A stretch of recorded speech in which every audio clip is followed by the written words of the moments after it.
What if I told you modern romance wasn't built to make you happy, but to make men weak, replaceable, and emotionally bankrupt? And here's the kicker: Nietzsche saw it coming over a century ago. He predicted the slow dismantling of masculine purpose, the way intimacy would be turned into a commodity, and how the disposable man would become a cultural norm. Let's start with the proof: patterns that have repeated across history. When civilizations decline, the family unit collapses. When men lose their purpose, societies crumble. And when intimacy becomes transactional instead of sacred, everyone suffers, even the people who think they're winning. If you've ever swiped endlessly on dating apps, watched divorce rates skyrocket, or seen men reduced to quiet, desperate shells of themselves,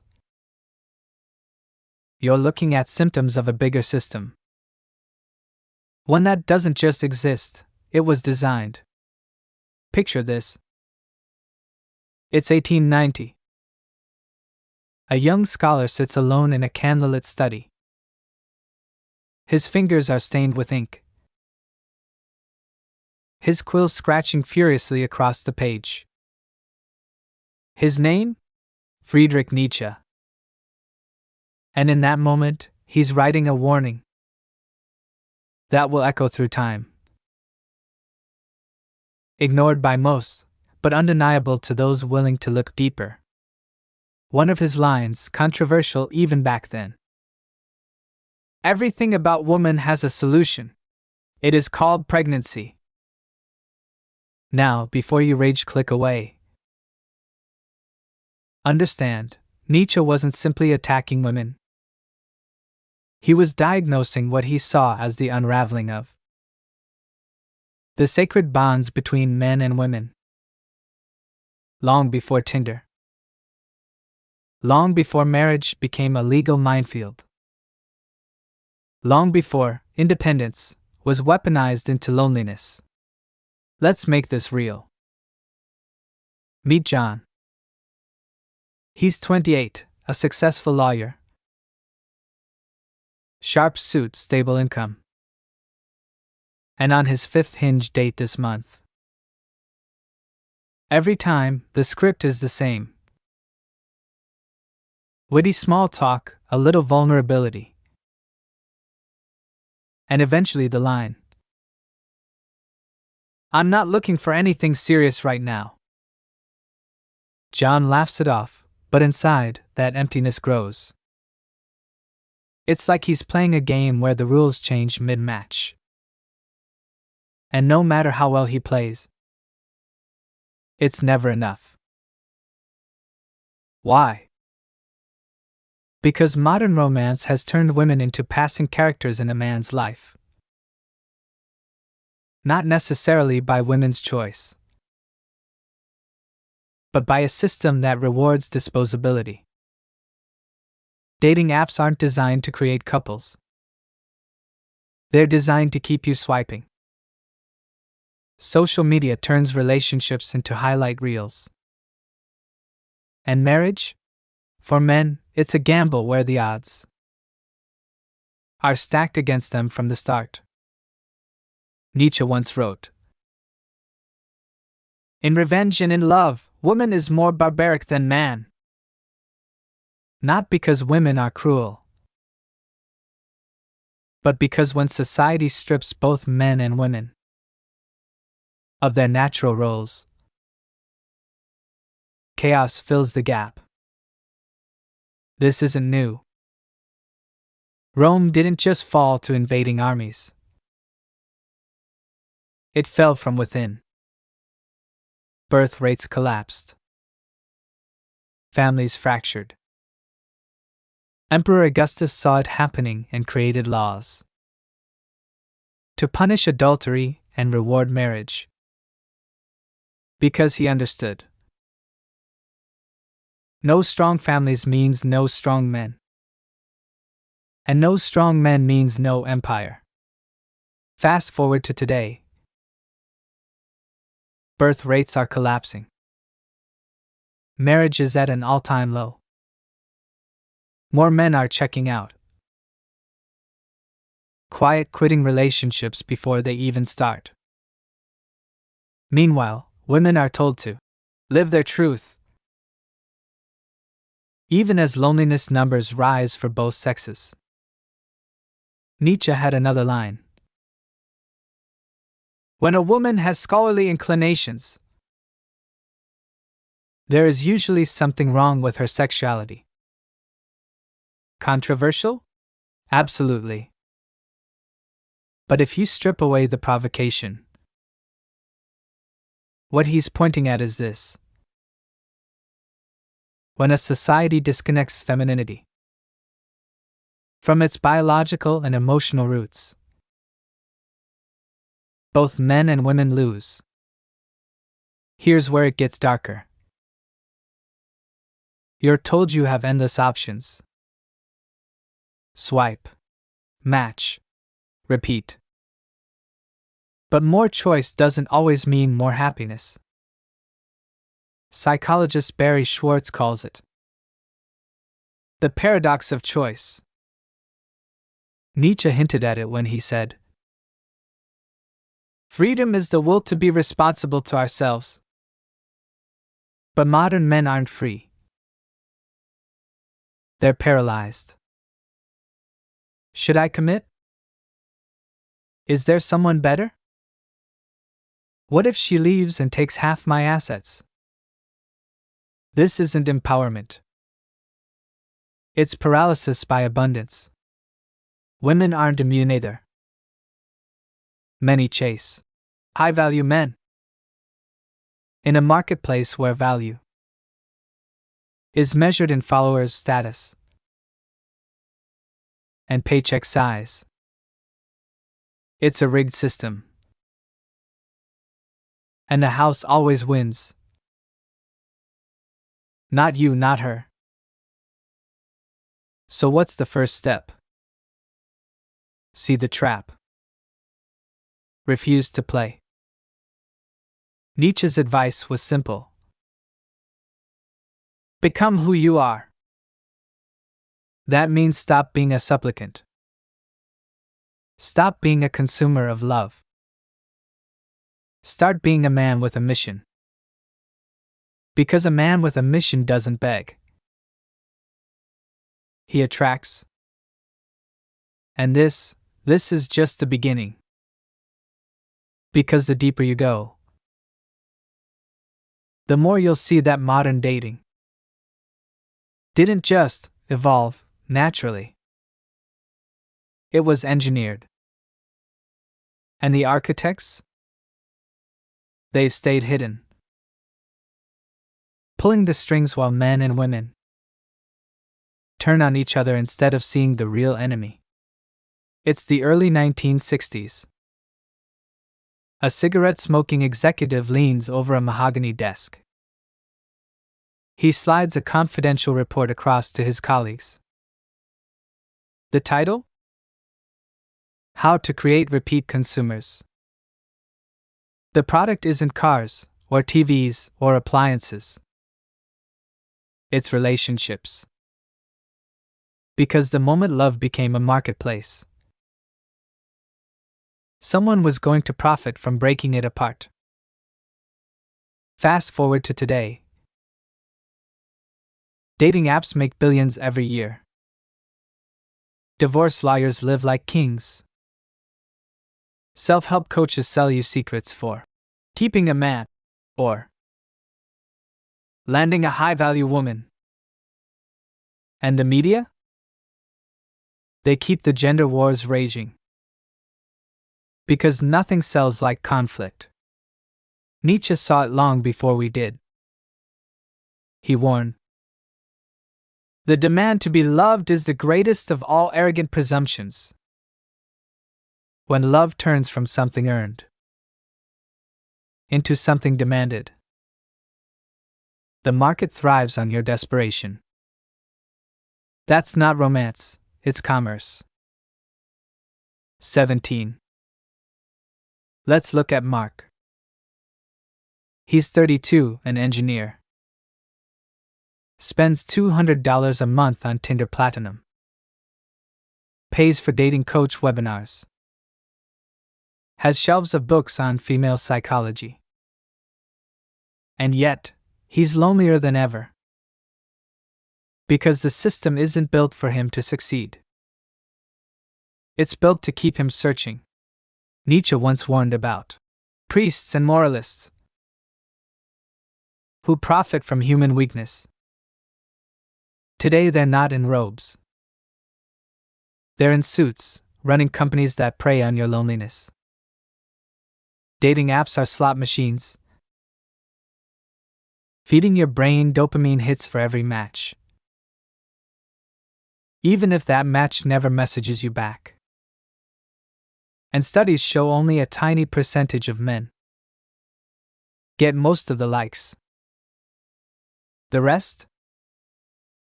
They're there to keep paying, hoping, chasing.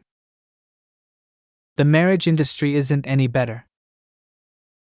No-fault divorce laws turn marriage into a gamble, where the risk is mostly on men. In the US, around 80% of divorces are initiated by women.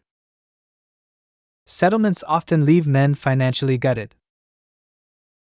Their assets split, their future income tied up in support payments. And the media? One day it's toxic masculinity. The next it's, where are all the real men? The message is clear. You're either an oppressor or you're useless. But the numbers don't lie. Women in this so-called empowered landscape are unhappier than ever. Nietzsche wrote, "A man's maturity consists in having found again the seriousness one had as a child at play." The problem is, modern men are denied this. They're told to open up, then mocked when they show vulnerability. Told to lead, but vilified for being controlling. Told ambition is toxic, yet still judged on their success. History has seen this before. Ancient Sparta thrived because men were disciplined, trained to protect, provide, persevere. Rome crumbled when men grew soft, distracted by luxury and pleasure. When the barbarians arrived, there was no one left willing or able to fight. Now think about the modern man. Told vulnerability is attractive, yet noticing that the moment he cries in front of a woman, her attraction fades. Told traditional masculinity is oppressive, yet in any crisis, the first question is still, where are the men? This isn't evolution, it's sabotage. Nietzsche's will to power wasn't about dominating others. It was about agency. And men are losing theirs. The stats are staggering. Marriage rates at record lows. Sperm counts down by 50% in the last 40 years. Over 60% of young men now single, compared to 30% of women. This isn't laziness. It's a rational response to a broken system. Why risk everything in a marriage where the odds are stacked against you? Why grind away in a career when inflation eats your paycheck? Why chase women who've been told men are disposable? Nietzsche put it bluntly. The man of knowledge must be able not only to love his enemies, but also to hate his friends. Today, that means rejecting the lies you've been told about yourself. And it starts with three things. Stop consuming poison. Delete the dating apps. Turn off the clickbait gender war videos. Ignore the guilt trap narratives. Rebuild yourself. Mission over validation. Discipline over dopamine. And choose silence over debate. You can't argue the system into changing. You have to outperform it. 27. But that's only half the story. Because the most dangerous lie in all of this isn't even about men. It's about women. And here's the twist. They're suffering from it even more than men are. There's a great lie poisoning modern relationships. And women are the ones paying the highest price for it. Nietzsche saw it coming when he wrote, "The surest way to corrupt a youth is to instruct him, to hold in higher esteem those who think alike than those who think differently." And decades after the so-called sexual revolution, we're living with the fallout. Women more exhausted, more lost, and more alone than ever. Picture 1955. A young housewife in an apron, humming while folding laundry. Her children playing at her feet. Fast forward to 2024. A 34-year-old executive scrolls Tinder in a spotless apartment. Her career is impressive. Her Instagram enviable. But in the quiet hours, she feels a hollow ache. No promotion or weekend trip can fill. This is the paradox of modern feminism. Women were told they could have it all. Career, independence, casual intimacy without consequences. What they weren't told is that biology doesn't negotiate. The ticking clock isn't a social construct. And the thrill of hookup culture often leaves behind a trail of emotional scar tissue. Nietzsche wrote, "In the end, one loves one's desire, and not what is desired." Today, women chase an idea of empowerment, while secretly craving something deeper. Something they've been shamed into calling weak. The 1960s sold women the fantasy that they could behave like men in romance. No strings, no regrets. But here's what no one mentioned. Men and women aren't wired the same. Women release oxytocin during intimacy, bonding them emotionally.